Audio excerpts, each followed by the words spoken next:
afternoon. Uh, so, primarily, my talk will be focusing on startup tips and also crowdsourcing, as in uh, the courage to do a startup right after college, and crowdsourcing are the two fundamental, what do you say, rules or things that changed what Sportskeeda is today. So a bit background about myself. I think I just completed my graduate MBA in 2010, and I had enough courage to opt out of placements because during my college itself I had started the site called Sportskeeda. So I'll start from the basics, as in why a startup and what motivated me to start Sportskeeda.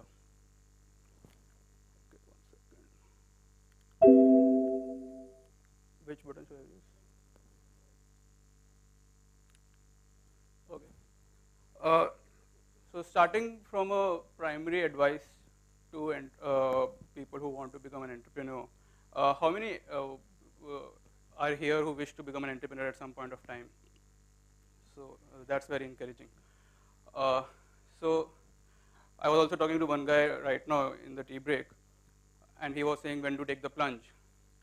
So what I say is there are only two kinds of people in this world. Either he's a businessman, either he's not a businessman. And the question is not that when do I become an entrepreneur, when do I opt out of placements, when do I leave my job, or when do I start my startup. The question that you have to ask yourself is that are you a businessman or are you not a businessman? If you've decided that yes, I am a businessman, I have to have my own company, then the only question that is left is when do you have to do that? So it was very clear to me initially in my college itself, or even in my engineering, that I have to become a businessman. I had 100 ideas burning in my head, this, that. I had, during my MBA, I had at least applied to 20 business plans. I never, actually I presented 5 and I never won anything. But that did not, demotivated me to not to take business, because that was decided. And the only thing was, when do I take the plunge? So my advice to any entrepreneur is to first understand that do you really have the DNA of becoming a businessman? Do you really, can you live in a company serving as a help, basically as a in a service? So so the next question obviously comes, what do you need to start a business? So I think the first and the primary question everyone asks in a startup is, who's going to fund me? Who's going to take my idea? Do I have enough savings to start the startup? Well, what I'll say is that you don't really need money to start a startup. That's a big no. What you really need is that you need to identify a problem, a real world problem that you think that you can solve. And there are 3 aspects. I think these are the 4 main points. If that is clear in your head and you think you are onto something, then you should actually, start a business. Is first identifying a real world problem, then identifying the solution, and having some idea as on to how to go about it. As in like you have identified a problem, you have a solution, and then basically understanding if it can scale or not.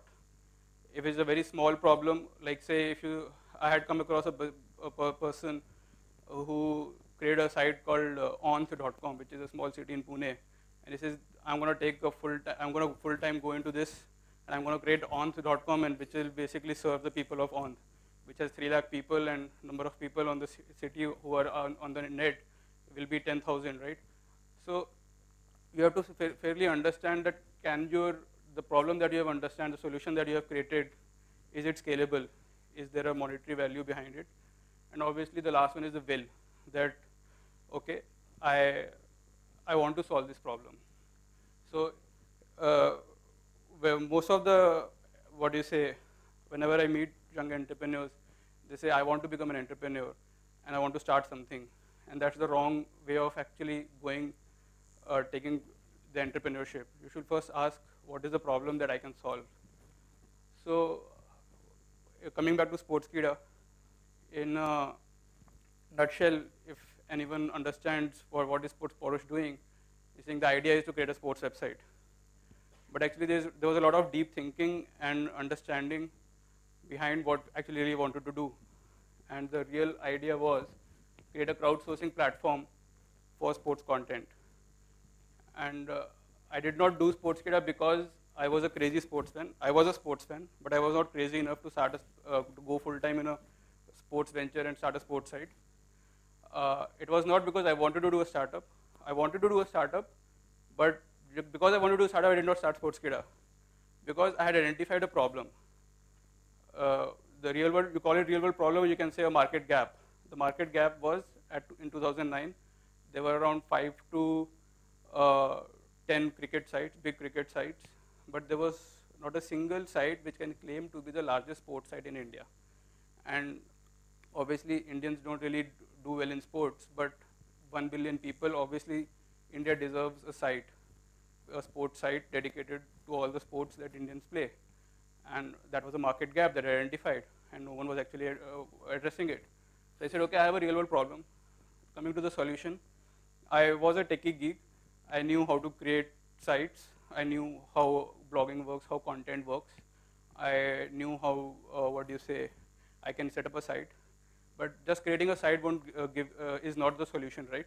Because I don't have the money to hire 100 of the writers. I cannot ask distinguished writers to write for me.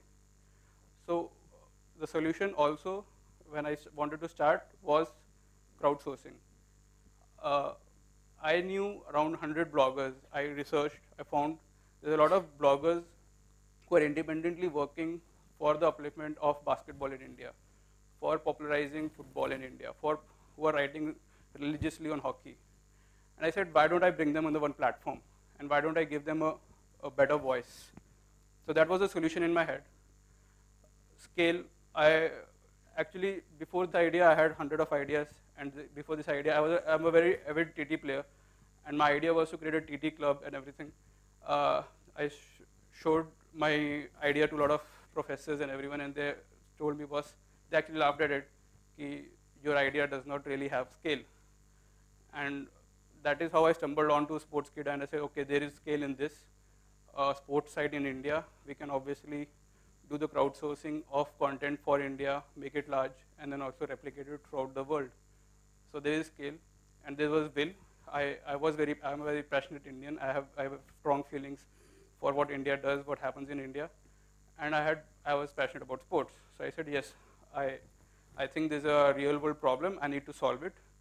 And this was when I was in my MBA final year, and the decision I had taken is that I'm going to opt out.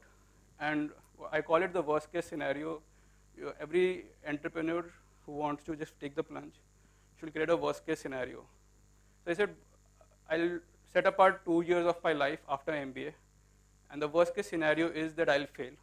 After 2 years also, what will happen is I have 2 years prior experience in Infosys, I have an MBA from Symbiosis, and I have 2 years experience as a startup person who ran a startup. So is that really a bad, is it a worst case scenario? It's actually a very good scenario, because I have awesome experience. I may be 2 years behind some of my friends, but I have given my heart out, I have given my shot to be an entrepreneur and to have a startup. So this is what actually made me start Sportskeeda. Now actually coming to the main, topic is about crowdsourcing. So in a practical world, there are takeaways and there are giveaways. In any relationship to work, both the parties should understand that they are benefiting from this relationship. It's not that crowdsourcing is a mantra to get a lot of content and you don't need to really pay anything, or you need not really provide anything to the blogger. So what you need to do is to understand that what is a blogger, what is a writer getting out from your platform. So I'll just come to the takeaways first. the takeaway is always the primary one is content. I think the crowdsourcing, the biggest example of crowdsourcing is YouTube. YouTube really does not mostly pay for the content that YouTube has, but it has enabled for the best contributors to monetize the content. So all music videos, even a lot of movies, everyone who wants to create a video is on YouTube because that's the very easiest way to monetize content. So obviously you are getting content. Then there is the first set of audience. As a startup, you need your first set of audience, your first set of people who are actually taking up your case. And when I started Sportskeeda, I reached out to around 50 bloggers. I told them, we are starting Sportskeeda, and this is going to be the largest sports site in India. And whatever your audience is, will be able to 10x. You will be able to get the 10x audience there. So why don't you join us? So, and these guys, after these 50 bloggers, these 100 bloggers who first joined, they became the first set of audience. The first month of Sportskeeda, I started getting 200 visits a day. And actually that was also big for me. I sent a mail to all my 50 bloggers that we have got 200 visits a day. And these were actually the bloggers and the ambassadors. So when we have right now around 3,000 writers at Sportskeeda, and all these 3,000 writers are also ambassadors of Sportskeeda, because these guys actually also contribute a lot to the traffic of Sportskeeda. So these guys write at Sportskeeda. They say, I am a writer at Sportskeeda. So they are patronizing your brand. They say they'll share your article on their Facebook, Twitter, everything, and basically they are also bringing in traffic. They are ambassadors, and what else you want? You cannot market your company yourself alone, but you have now 3,000 writers marketing your company, and for free. So this is the takeaways. Now coming to giveaways, actually I can list down at least 20 more takeaways. I have put the major ones. The first one is more readers, obviously. Right now the average reads per article on Sportskeeda is around 3,000, whereas for a WordPress or Blogspot blog these writers used to write is around 100, because that's their friends who will read it in the end. They get access to licensed imagery. They get feedback from the editors. They get basically it's a professional way of sports writing, as in obviously writing at Sportskeeda you will have to, we reject a lot of articles. So there is brand associated with it. My article got published in Sportskeeda. There is recognition. Then there's a writer hierarchy. A writer, when he joins in as a contributor, then he becomes a senior correspondent, then he becomes a columnist, then a featured columnist, and it all depends upon his writing, how much rating he got for his articles, how many Writer of the Week prizes he got. So actually our whole writing community revolves around these set of rules, as in what are they getting from the community, and obviously they get friends. Now we have a community of 3,000 writers, and I'm sure every writer who joined Sportskeeda knows 20 other guys now because of Sportskeeda. Sense of association, sense of belongingness, and we also give them access to interviews. A writer who writes, say, who's a big fan of Saina Nehwal, writes about badminton day in and day out, and we are able to give him access to interview Saina Nehwal directly. For him, that's his life. He says, Porush, you made my day. So these are all very limited ones. We have actually sent people to China to cover UFC. We have sent people to press boxes. People have interviewed Rahul Dravid. They have interviewed Yuvraj Singh. So and that's because we as an association are able to access them. And for us, providing access to our bloggers is the first thing. So basically crowdsourcing, yeah. So you will have to understand your community, what their aspirations are.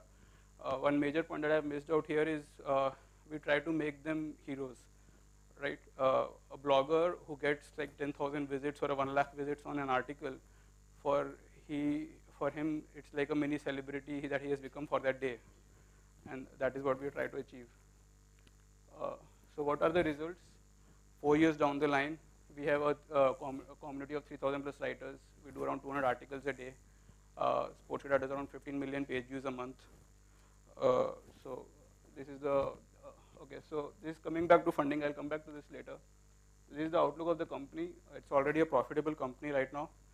We got funding from the venture capital, and that ran us for a year and a half, but now we are a profitable company. So I was speaking at a conference called WAN Infra, World Association of Newspapers and News Publishers in India, and all the head of newspapers were there. And there's a very gloomy atmosphere there. The major concern for these guys being that the young folks are not picking up newspapers. So a lot of newspapers are actually, facing a lot of issues in their revenues, and it's a very, critical balance that a newspaper has to maintain, because the printing cost for a newspaper, is far higher, and what offsets that is the advertising revenue. And if the advertising revenue even just goes down by 20%, they won't be able to make, ends meet for the company to print those large circulations. So that's also already happened in US, and by the looks of it, in India also in 5-10 years, only major players will be surviving. Yeah. Then the projected growth for the company in the next financial year is 2x. Coming back to my, how can I come back to my last slide?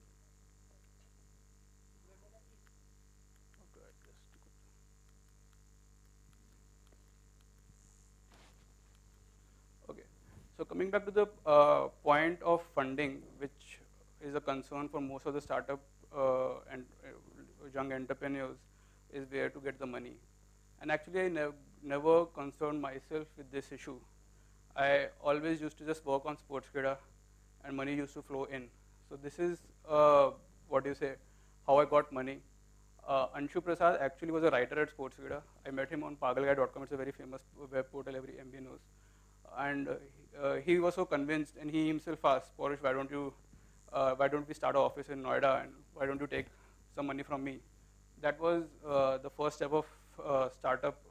If you know the ways of startup gets funded, it's bootstrap, then it's called FFF, friends, fools, and family.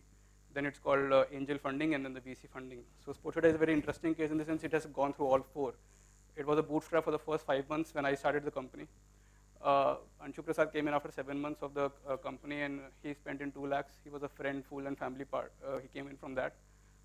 Then there was a bad time for Sportskeeda. I had to go close the office in Noida. I had to take a job for 4 months. And Srinivas Kudapa was actually my manager in a company called Tutor Vista. I worked there for 4 months. And he was so convinced about Sportskeeda, he invested 10 lakhs. So you never know if you are convinced enough. And then obviously VC funding happened at over $1 million. And that was around 2 years after I started. So that's the story of Sportskeeda.